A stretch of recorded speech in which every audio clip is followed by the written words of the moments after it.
Hello नमस्ते अस्सलाम वालेकुम। मेरा नाम अबू एहतशाम है और आप देखना शुरू कर चुके हैं तफ्तीश न्यूज। आज हम बात कर रहे हैं पटना के उस हॉस्टल कांड की जिसने पूरे बिहार को हिला दिया है। यह कोई साधारण खबर नहीं है। यह मामला हर उस माँ बाप के लिए है जो अपनी बेटी को पढ़ने के लिए शहर भेजते हैं। पटना के एक निजी गर्ल्स हॉस्टल में रहने वाली छात्रा की अचानक से मौत हो जाती है। शुरुआत में इसे सामान्य मौत बताया जाता है, लेकिन जैसे जैसे जानकारी सामने आती है वैसे वैसे सवाल खड़े होने लगते हैं। हॉस्टल जैसी जगह जहां सुरक्षा बहुत अहम मानी जाती है, जहां के लिए सुरक्षा बहुत जरूरी होती है, वहीं अगर इस तरह का घटना होने लगे तो फिर लोगों का भरोसा हॉस्टल पर से उठने लगता है। आज के इस वीडियो में हम इस मामले को पूरे आसान भाषा में तफ्तीश करके आपके सामने रखने वाले हैं। अब बात करते हैं छात्रा की जिसकी मौत हुई है।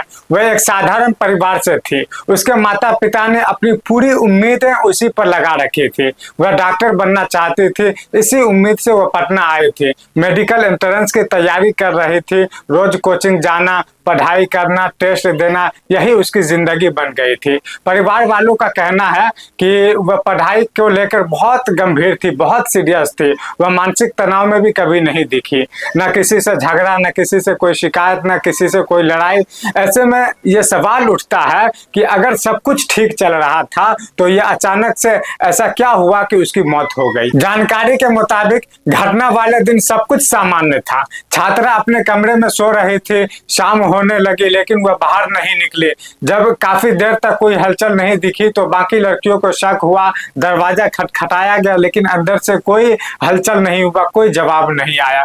फिर किसी तरह से दरवाजा को खोला गया। जब दरवाजा खुला तो अंदर का दृश्य देखकर सब हैरान हो गया। छात्रा अपने कमरे में बेहोश पड़ी थी।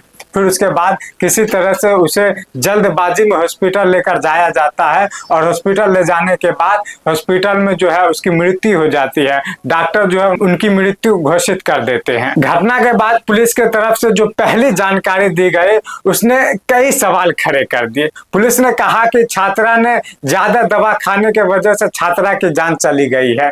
इसे एक सामान्य मौत बताया गया, लेकिन जब यह बात परिवार तक पहुंची तो उन्होंने साफ इनकार कर दिया। परिवार ने कहा कि उनकी बेटी कोई ऐसी दवा नहीं खाती है, ना वह बीमार थी, ना उसका कोई इलाज चल रहा है, तो फिर दवा आई कहां से, फिर किस आधार पर यह बात कही गई।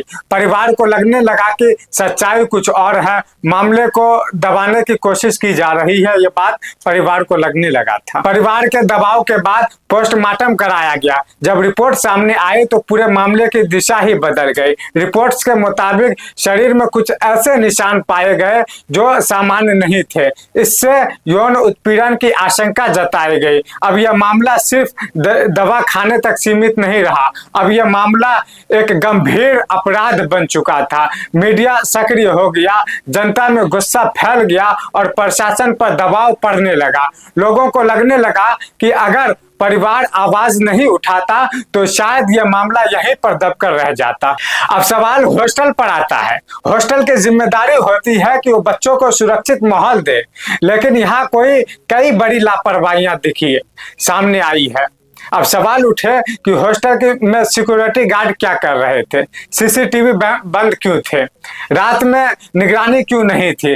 जांच में पता चलता है कि सुरक्षा व्यवस्था बहुत कमजोर थी। इसके बाद हॉस्टल को सील कर दिया जाता है। उसके मालिक व स्टाफ से पूछताछ शुरू हो जाती है। अगर हॉस्टल ने अपनी जिम्मेदारी सही से निभाई होती तो शायद यह मामला ही नहीं हुआ होता। मामला की गंभीरता को देखते हुए सरकार ने स्पेशल जांच टीम SIT बनाई। छात्रा का मोबाइल फोन सबसे अहम सबूत माना गया। कॉल डिटेल, मैसेज, चैट और लोकेशन सब कुछ जांच में लिया गया। जानने की कोशिश की जा रही है कि आखिरी समय में छात्रा किससे बात कर रही थी और किसके साथ संपर्क में थी। छोटी से छोटी जानकारी जुटाने की कोशिश कर रहे हैं। लोग उम्मीद कर रहे हैं कि SIT बिना दबाव के सच सामने लाएंगे। इस घटना के बाद छात्रों का गुस्सा सड़क पर दिखा। छात्र छात्राओं ने प्रदर्शन किया, किया और नारे लगाए, बेटियों को सुरक्षा दो और हमें इंसाफ चाहिए। यह गुस्सा सिर्फ एक छात्रा की मौत का नहीं है बल्कि पूरे सिस्टम के खिलाफ है। छात्र कह रहे हैं कि हम पढ़ाई करने आए हैं, डर के माहौल में रहने नहीं। यह प्रदर्शन प्रशासन के लिए भी एक बड़ा संदेश है कि अब लोग चुप नहीं रहेंगे, लोग आवाज उठाएंगे और सड़कों पे आएंगे। यह मामला हमें दिखाता है कि सिस्टम कहां से फेल हुआ। हॉस्टल बिना जांच के चल रहे हैं, नियम सिर्फ कागजों में है, प्रशासन समय पर कार्रवाई नहीं करता। जब तक कोई बड़ा हादसा नहीं होता तब तक कोई नहीं जागता, तब तक कोई आवाज नहीं उठाता। यह सिर्फ एक हॉस्टल की नाकामी नहीं है बल्कि यह पूरी सिस्टम की नाकामी है। अगर समय रहते सुधार नहीं हुआ तो ऐसी घटनाएं भविष्य में दोबारा भी हो सकती है। आखिर में सबसे बड़ा सवाल यही है कि क्या पीड़िता को न्याय मिलेगा, क्या दोषियों को सजा होगी या मामला धीरे धीरे ठंडा पड़ जाएगा। यह हर माता पिता के लिए एक चेतावनी है और हर प्रशासन के लिए एक परीक्षा। जब तक हम सवाल पूछते रहेंगे तब तक हमें उम्मीद बनी रहेगी। हम चाहते हैं कि इस मामले में पूरी सच्चाई सामने आए और भविष्य में कोई और बेटी को ऐसी घटना का सामना न करना पड़े। धन्यवाद। तब तक देखते रहिए तफ्तीश न्यूज, केवल सच के साथ।